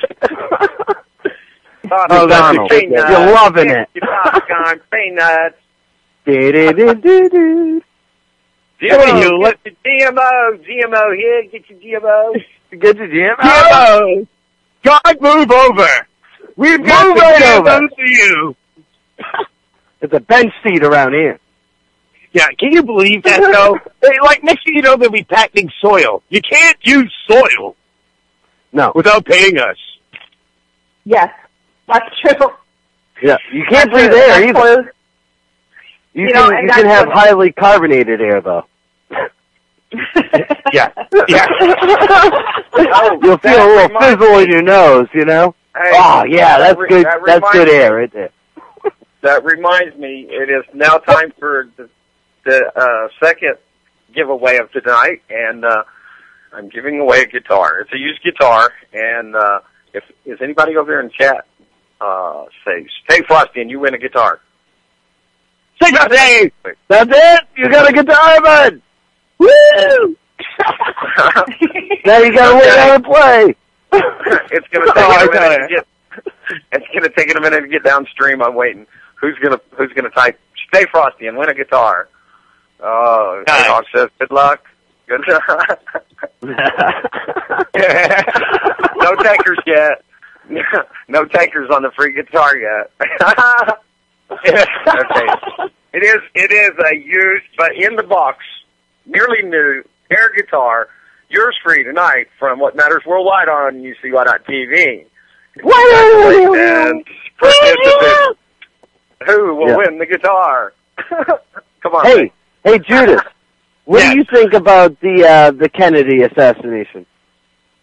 I think it's another 9/11, but actually a little bit more sophisticated. Like, because they didn't have all that technology back then. Not necessarily the technology. I mean the media. And nowadays we have the internet to be able to talk about it a lot more socially. And before it was probably more of a private conversation. You got one out of your entire social group of 10 that's like, this is all bull crap. I'm telling you, something's fishy. You ever see the back of the dollar? There's weird stuff going on in the back of that dollar. And they're like, you're crazy, Phil. And that's, You know, that's kind of like how I look at, like, the JFK is it actually had the ability to literally be one of those. I mean, first of all, back and to the left. I mean, you know, and he got shot from behind, you know, I mean, like, come on, man. Like, this is ridiculous. So anybody with the brain in the... Physics shows when you get hit with a rifle round, your head goes backwards. I mean, when my sister threw a rock at me when I was in preschool, my head went backwards. That's just the way it is when you get hit hard. Totally. Hey, that's, you know... When I got hit by a car. You should have seen the damage to that car. I went backwards. Total laws of physics don't really exist. Yeah, they don't apply. You ever when see a presidents cartoon? get shot, laws of physics You ever see a don't cartoon? apply. That's how it really is. Yeah. Yeah. You keep running on air until you look down. But anywho, with the JFK situation, you know, when you start looking into that, that's totally, obviously, a conspiracy theory like no other. You know, I think like 9/11, it was like 9/11 was like another JFK. The only difference is you got a little bit more in the face. You know, if you put on your Facebook, you'll occasionally see the occasional meme of 9/11 was snatched off, or you know, your rights are getting taken away because of 9/11. So I mean, like, you know, it gives you more awareness towards it. I mean, it's a pretty big, you know, situation, but so wasn't JFK because he was trying to stop the Federal Reserve. You know what I'm saying? You know what? You know what I think? I think Jackie Onassis shot him in the face. That's what I think. You know, those letters just came out that she was like involved with this Catholic priest, so obviously she was a high Jesuit, and I'm sure Kennedy was too. And he probably tried to buck the system, you know. And she pulled out a little pistol. Hey guys, hold up. Let's keep it clean with the language, man. Okay, look at his dad, man. His dad was totally, dude, like, he was a really crooked politician, and I guess Kennedy, trying to make up for what his dad had done, he was really trying to do the right thing. But I guess from what I hear, like rumor has it, most of the Kennedys were pretty corrupt. You know? That's at least, you know, it depends on who you talk to. I'll say that. Well, every time there's Scottish whiskey imported, the Kennedys make money. What's that? I didn't hear that. Scottish whiskey. Or Scotch whiskey. That's what it is. The Kennedys make money on it. Well, the Kennedys make money on every bottle of Scotch whiskey that is imported into America. Well, man, when you start looking at politics, you know, you're talking about stocks and investments and just about every single little corporate figure. You know what I mean? Well, you know, Joseph Kennedy, he was a big old bootlegger back during Prohibition, you know. And that's, to be honest with you, Prohibition does. You know, there's some people... Al Capone was all involved with that too, but he went against the system, tried to do his own thing, and they took him down. I'll say this, what I know about His JFK. family was very I believe politically Bush involved. was involved because when you start looking at the Bush family, it does tie into, what's that guy's name? The Hart guy. One of these guys from the CIA actually killed JFK and then got snuffed under the rug from the CIA. And it ties in with Bush, and it turns out, I believe, Bush was down in Texas too during the time. Yeah, I think there's a book out there. Oh man, I wish I could remember her name, but she was talking about Lee Harvey Oswald being like the guy that was trying to prevent the whole thing from happening and stuff, and he was like trying to shoot the shooter and all this different stuff. Yeah, there's like a whole other guys. conspiracy to that. There's a ton of fairy tales out there. You guys, I know. About exactly. I was just about to say that one was particularly good, though. I like that one. Back to the rescue. You know, it'd be even better if Lee Harvey Oswald was a time traveler. You know, going back in time, tried to stop the whole thing. God. Caught by the time police from the 60s. Oh man, we got a book going on. I tell you, dude. You know, I bet, you know, the truth is actually stranger than fiction. Oh, I know it. Wouldn't that be, if it was totally true, 60 years from now, you find out time travel is true? No, I'm saying the truth is stranger than even time travel, like when you get into the burrows of what possibly could have really happened that day. You know, I mean, dude, that's again what I wanted to say, too, because it keeps actually drawing back to that in my mind, man. You know, there's some people, when, like, certain events happen in history, such as Fukushima, JFK, and then when they get snuffed under the rug and become completely overlooked, is when you're now the conspiracy theorist. And it takes certain events like that to create people that are activists, that are conspiracy theorists, that aren't really conspiracy theorists. They're just, you know, people that see and connect the dots. They're investigative thinkers. And, you know, when you look at 9/11 and you look at JFK, they have similar attributes towards cover-ups and certain things. 9/11 was obviously a bigger cover-up to do on a larger scheme of things of a global control of oil, drugs, and gold. Just look at the mass shootings now. That's totally good to go now. You could have a mass shooting every day. It'd be a cover-up. They got that kid that just shot those people in that little complex that he lived in. I don't know his name or whatever, but that's what I'm saying. Yeah, his name's Elliot Rogers. You see what I mean? It's just like it's like daily news now. Oh, a guy killed like 17 people with an assault rifle? No way! Have you seen the videos of that guy, Elliot Rogers? You got ketchup with that breakfast sandwich? Hey, Crowley, have you seen the videos of that guy, Elliot Rogers, that's on YouTube? No, I haven't. No. They're all being published like the day, way after the murders. Like, I looked at one and it was published the day of like the 25th. What's today? 29th? Yeah. It was like the 25th, man, okay? This guy had like shot these people, you know, like days prior, and they're uploading these videos like on his Facebook that day. I mean his YouTube. And then so I'm watching it, it's totally staged. And all it looks like he's like reading from a script or some videos of something that he was trying to do to act out a scene to maybe get parts, and then they use that against him. I know this all sounds crazy, but when you look at the individual that wrote Hunger Games, because it's the director, you know, a lot of these movies are foretelling. You know, maybe there were certain things that he put in there that he wanted people to know that it's to certainly come. And because of these events of the movies and bringing awareness, you know, it wasn't necessarily so subliminal. I think the Prometheus movie's a big one on the GMO thing. You know what? Hey, guys. I haven't seen it. Getting ready. Hey, guys. We're getting ready to have another caller come in. Cynthia with March against Monsanto. Well, it was great talking to you, and thanks for having on, and I could have... hopefully... Hey, all right. Judas. Thanks, man. Yes. Hold on a minute. Judas, stay with me, and you and I are going to wrap out the very end here in just a little bit. And Claudia, stay there. I'd like you and Cynthia to have a conversation. Judas, you and I will mute up, and you and I will get back together, and we'll close it out here in a little bit, okay? All right.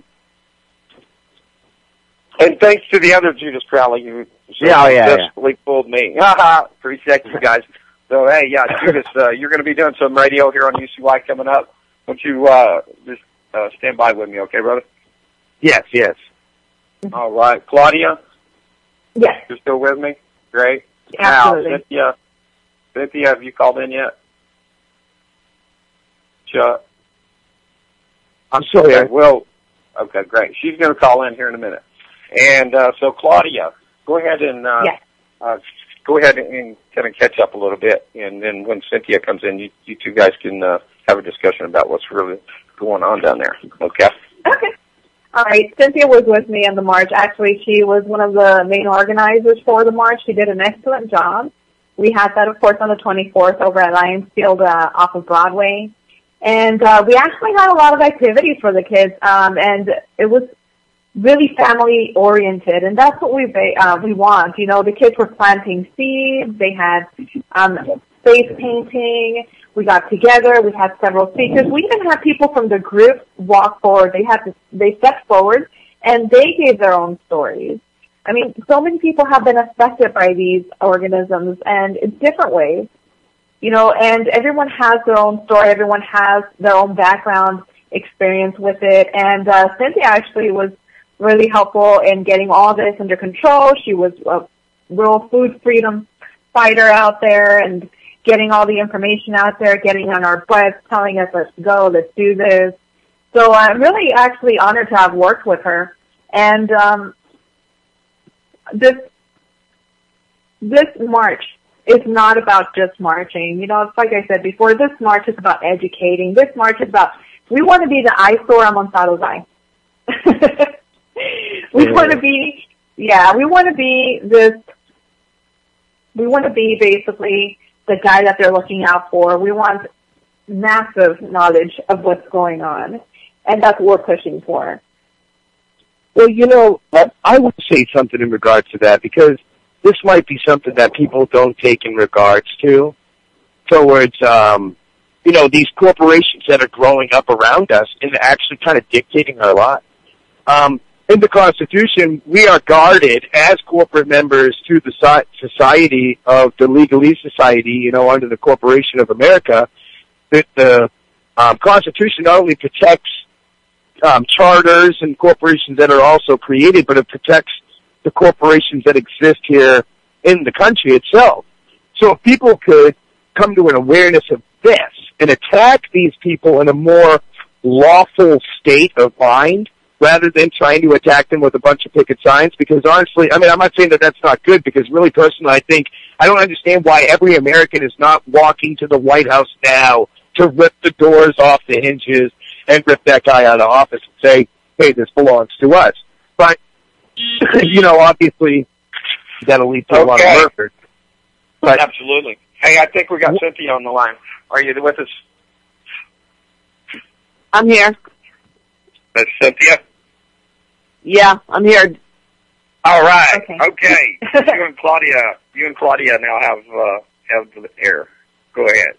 We have the floor? Yes, you did. Okay.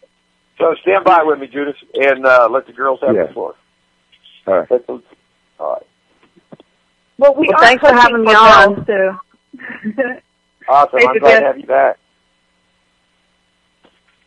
Oh, as far as like legislature goes, we are pushing for bills to have mandatory GMO food labeling.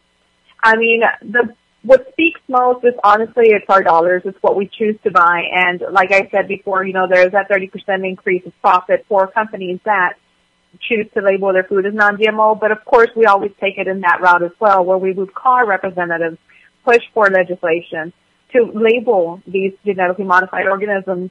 I mean, it is a requirement to include every ingredient in the food that you create or that you sell, specifically sell, in, you know, these larger chain stores and everything. So we are pushing for that. We're making that effort to go ahead and label these products as such.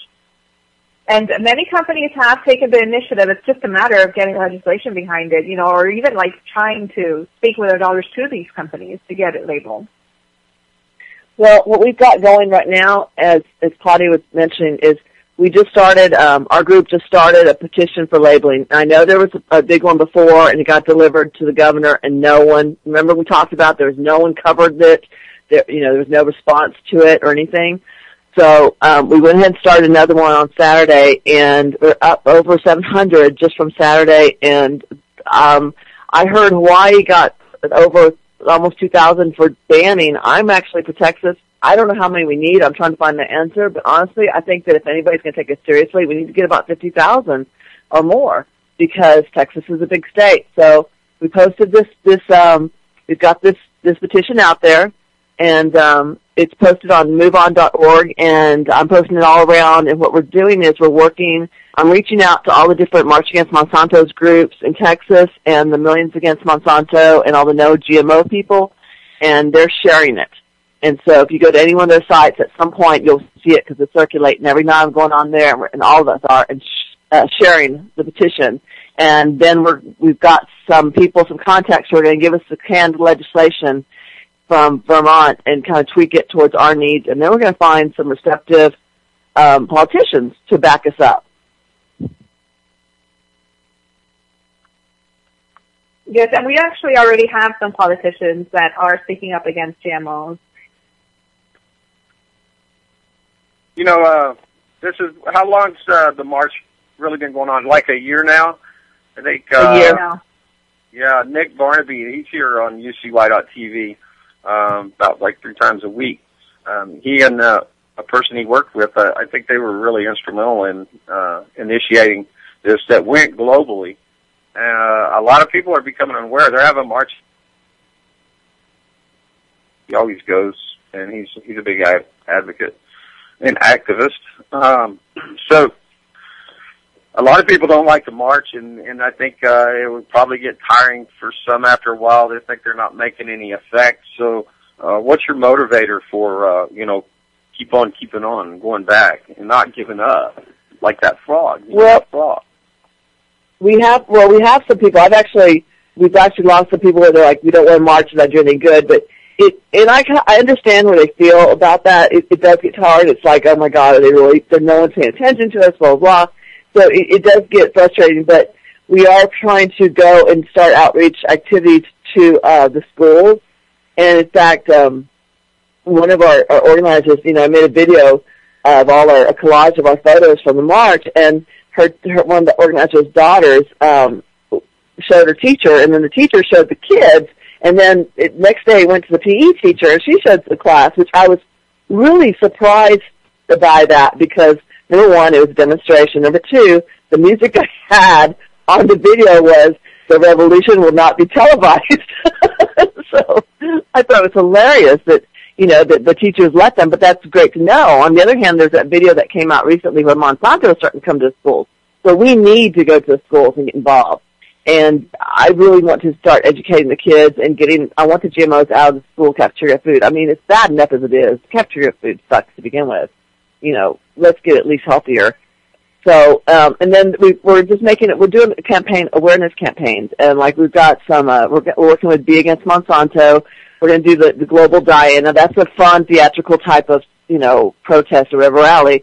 But on the top of that, on the side of that, we're going to be, you've seen people where they go around and start labeling the food at the grocery stores and stuff. Well, Be Against Monsanto has started putting these like bees, kind of like flags on the produce, and says, no bees, and then you fill it in, no oranges, no bees, no apples, or whatever. And you go around and place it in the produce. And it sounds crazy, and it sounds, stupid a little bit, but it'll educate people. And that needs to happen. When we got a little news coverage, I don't know if they told you, but we got a little bit of news coverage, 15 seconds of erroneously reported news coverage, but it was news coverage. And we posted the article, and we were on there commenting, and some of the things that people were saying was just so unbelievably ignorant. I mean, I'm sorry. I can't say naive. It's just, they were saying that we were over here parroting what we were reading, but really the stuff that was coming up was just so incredibly stupid. One guy was accusing one of our organizers of having an agenda. She said, my agenda, I'm a mom, and I'm a mom and I'm involved. She said, I don't have an agenda, which actually she did. And he called her out on it, and he said that was an agenda. Like, it was bad. It's like, being a mom, looking out for the health of your child is an agenda, and that's a noble agenda. And how could he actually took issue with them. Like, how can you take issue with someone trying to protect their children? That makes no sense to me at all. And then they're talking about, this one scientist was on there talking about, all these GMO studies that are out there that prove that they're safe. And finally, he kept telling us to post. And I finally said, you post. So I posted some links, and then he told me they're bullshit. He posted some links. I went out there, and sure enough, yes, they were they were the original studies that he had picked up. And they're the ones that were 28 days. 28 days, 37 days, and the other was like 87 days. All the ones that were less than 90 days, and no long-term studies. So people just, they actually, they're believing what Monsanto says, they're believing what the media says, and the media is either, I don't think it's intentional. Maybe with some people it might be, but really I think with the media it's just ignorance also. They're not doing their homework. They're not. Because they're not motivated to do their homework. True? Yeah. See, and we can push for legislature. We are doing that, of course. There's so many bills that are being pushed out there for labeling for GMO products within the product. So we do that as well as the marches. Now, I know you said some people don't want to go out to the marches, and it's true, absolutely true. Whether it be 10 people that don't want to show up or 10 people that do show up, period, we are still getting that view. I mean, we marched down the street, and there are so many people that are reading our signs. I guarantee one of every 5 of those people went home and looked it up. And by looking it up, we're just raising awareness. So even though the marches are not doing anything as far as like legislature or paperwork or anything official, they are raising awareness. So that actually gives us all the reason to continue with them. Monsanto is starting to roll off people's lips. They're like, what is Monsanto? I had that at work. In fact, I had a really big scare day, and y'all confirm it, either confirm it or disclaim it or whatever, shoot it down, but I had a really big scare day where my friends my coworkers knew that only some of them knew what I was doing. And they were like, hey, how did it go? And I was telling them how it went, and then one of the guys said, but he was in the news, Monsanto was in the news on Tuesday, and they just signed, Obama just signed Protection Act. And I was like, what are you talking about? I was like, no, that's last year. He goes, no. They said something about something went through the Senate as a rider on Friday. And I mean, he looked up the story and was reading it to me, and it sounded, and it had to be, please tell me this, because I was like, how could I have missed that? There's no way in hell this could happen without me knowing it. I've been online for 5 days straight now, posting stuff. So then I came home just a while ago, was looking through the news. I'm not seeing anything. Does anybody hear about the about the Monsanto Protection Act being extended, or has anybody heard anything?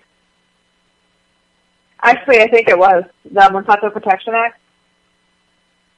When was it extended, though? Not this week. They're saying it was set to expire back in April. Right. Someone said it happened this week, and I'm not, if it happened Tuesday, and they're saying it happened Tuesday, they're saying it went through on Friday, through the Senate, it was passed, and then Obama signed on Tuesday. I'm not seeing it in the news. If that happened. How could any of us not, we would know about it if that happened, correct? Wouldn't we?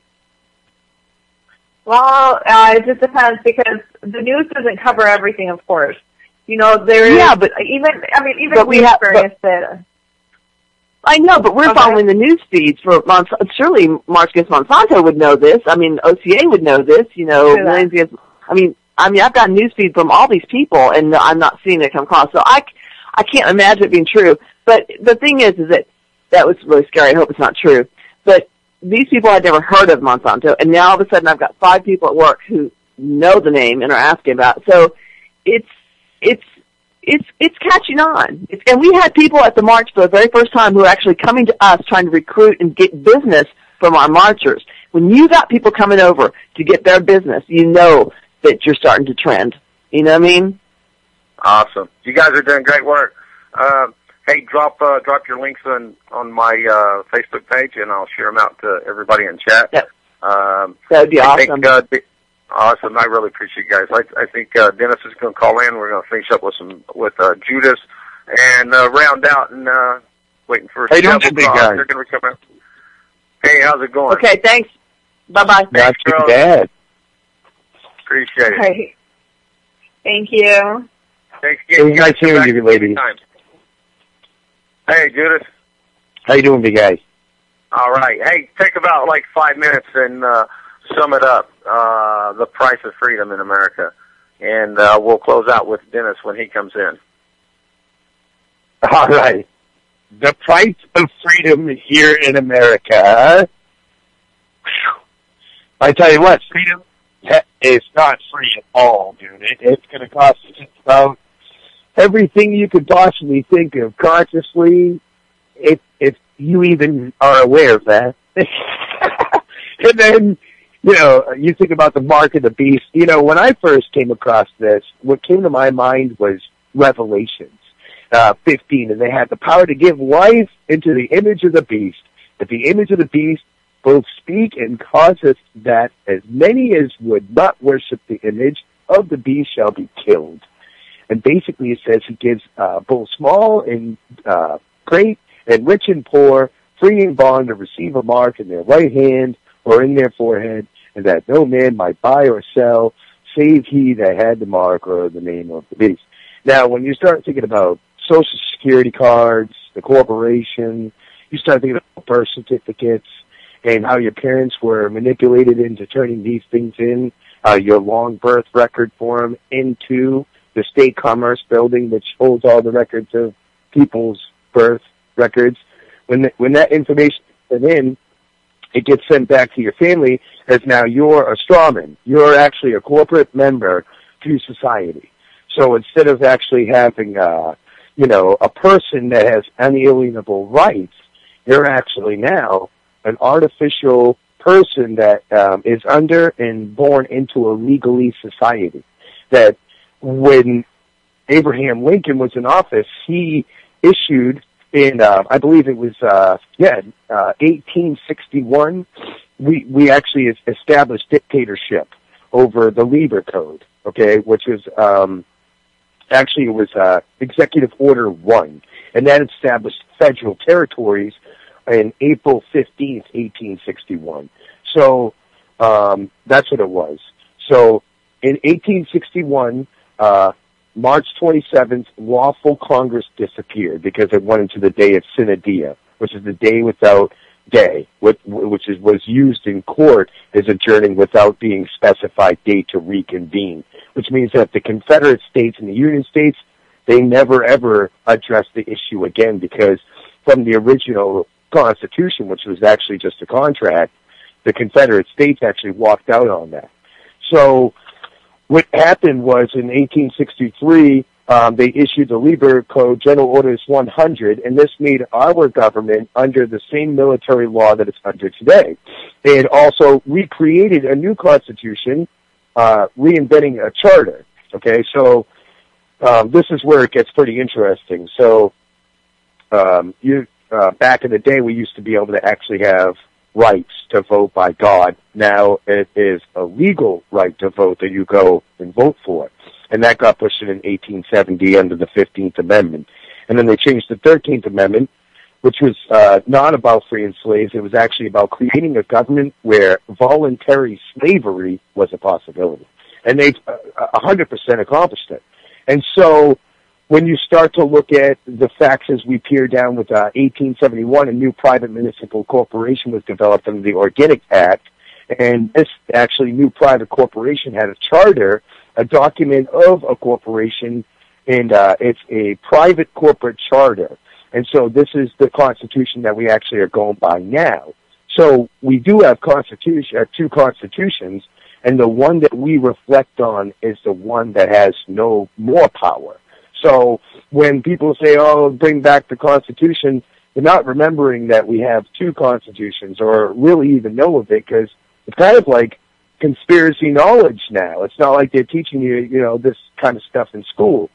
So when you start to look at, the country that we are offered under these particular guidelines, you start to really see that, we've taken the mark of the beast a long time ago, because you can't get a job unless you have a Social Security number or if you have a birth certificate.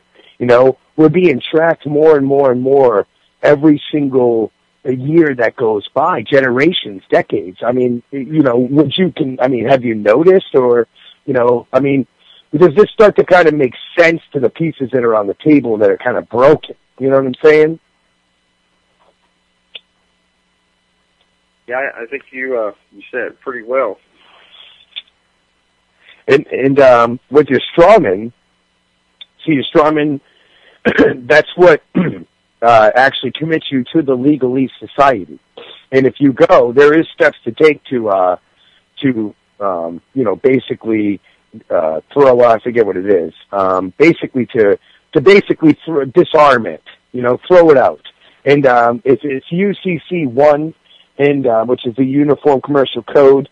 And, when you start to realize that we do live in a legalese society, these terminologies that I'm speaking actually begin to make more sense too. And this is why I'm going to give you another interesting fact actually towards this whole entire shebang. They said before in the original Constitution that nobody that had any kind of nobility, title of nobility, was allowed to be in office, was allowed to be a part of the government at all. And I'm trying to find that exact amendment of what it was. Yes, it says you got the legal right to vote, a new private corporation. We had two constitutions. Now, take in mind, you ever hear the old saying, the South will rise again? Well, if they could wrap their mind around the past just a little bit, they just might do that. You know what I mean? I mean, if you start to look at it, the Confederacy really had it right. And when people look at the southern states, there's a lot of diversity in their own country just by that. And I think that's another reason why they keep it. Another thing to point out is that we're the only country that is governed by consent. But yet through democracy made it so that we now have a dueling party. So we're always battling each other when really they're the ones that work on the same side. They're on the same team. But it's us that handle each election like a Super Bowl or like some great gravy event. Our yards are full of signs and you see it all over the place. But really it's just a Hollywood propaganda scheme. All right? So that it makes you think that you're actually voting for something good. But that's the illusion of it because, again, we're governed by consent. So what we let happen is what really swallows us whole in this country. So, you know, this March of Monsanto is very significant. More people need to realize that what they're doing is illegal. They're not even letting anybody know. And the fact that your federal government is, like, totally ignoring it and letting it go should show you how broken your government is. You should not be laying back in the sidelines saying, oh, well, I guess there's nothing I can do about it. Well, you know what? That's exactly what the Jews said when they got rounded up and thrown in concentration camps. That's exactly what happens to most genocides in the world, is people that sit back and do nothing about it. And then people who take the orders by their corporations and what they're doing to follow through with all this stuff. You know what's really going on in a fundamental nutshell, roundabout what's going on? We're forgetting how to love each other. We're forgetting the meaning of it, like entirely. And that's what's really going on. Because if we cared about stuff and we actually loved everything, then the last thing we would be trying to do is patent food and control people and world hunger and, you know, because it's really a money scheme no matter what. That's what it's all boiling down to is, you know, the old... You're sure right. Hey, brother. You're sure right. You know what? Hold on just a minute. Let me give a shout out to Double Cross coming up next. Y'all stay tuned. They've got Gary Lake back for a final update on the Siskiyou deal going on there for the Republic of Jefferson. Hey, thanks, Jaja. Yeah. She's radioactive. She's going to rock us out. Thanks, everybody, for joining us. Judas, you're coming up Sunday the 8th. You've got a brand new show on UCY.TV. What time is that? Yeah, it's 8 o'clock p.m. Eastern Standard Time, so it should be like 6 o'clock over on Pacific Standard Time. Great. Hey, thanks, Chuck Ocelli. You're great, man. You're awesome, brother. Thanks, Chuck Ocelli. From New World Order, Truth Radio, James and Lee and Brandon. Everybody, everybody from San Antonio calling in, and everybody else. I really appreciate y'all. Thanks for having me on, Vince. Sorry I couldn't make it time. That was actually probably my quote. Love you guys. Thanks for listening. Thanks for having me on. You guys are great. Right on. Hey, love and peace, y'all. Remember, that's what it is about. Again, if we deal with each other in that like manner, really we wouldn't have any need for any laws or anybody to govern us at all, right? So it's going to take an awakening by people just to realize, and you know, we're headed that way more and more every day. You know, more and more people are becoming aware that things aren't right and want to affect change. So if you're doing something positive, I say keep doing it. And if anybody discourages you, don't let them. Anyways, thanks again, Chuck. You're great, brother. Close us out.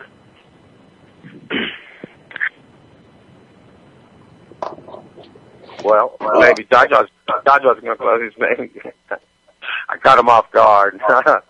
No, all the problems I've been having keeping things rolling. I can't click on stuff. I don't know what's up. I got things frozen here. I barely got the. I know how. Barely got myself unmuted here to even close it out. That's it. Love and peace. We're out. Thanks.